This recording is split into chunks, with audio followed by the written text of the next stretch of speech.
नमस्कार दोस्तों, मैं पूनम निराली आप लोगों के बीच में बहुत अच्छा महंगाई पे गीत लेके आई हूँ। कमेंट में ज़रूर बताना गाना कैसा लगा आप लोगों को। हमका ना भावे दाल भात ननदी, हमका ना भावे दाल भात ननदी, अवे टमाटर मरचा के याद ननदी,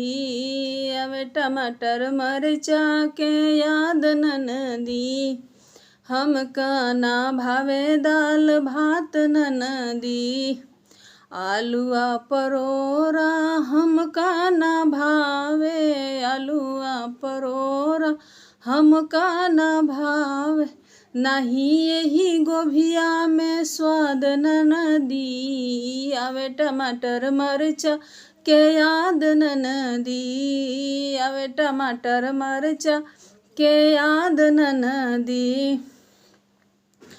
पालक और चौराई हमका ना भावे, पालक और चौराई हमका ना भावे,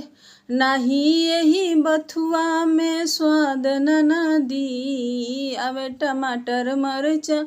के याद ननदी, अवे टमाटर मरचा के याद ननदी, लड़का यो बच्चा हमका ना भावे, लड़का यो बच्चा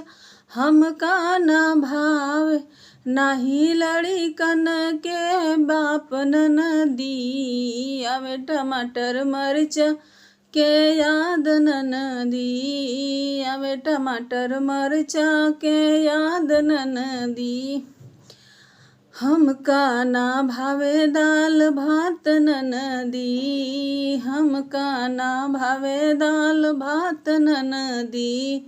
अवे टमाटर मरचा के याद ननदी, अवे टमाटर मरचा के याद ननदी।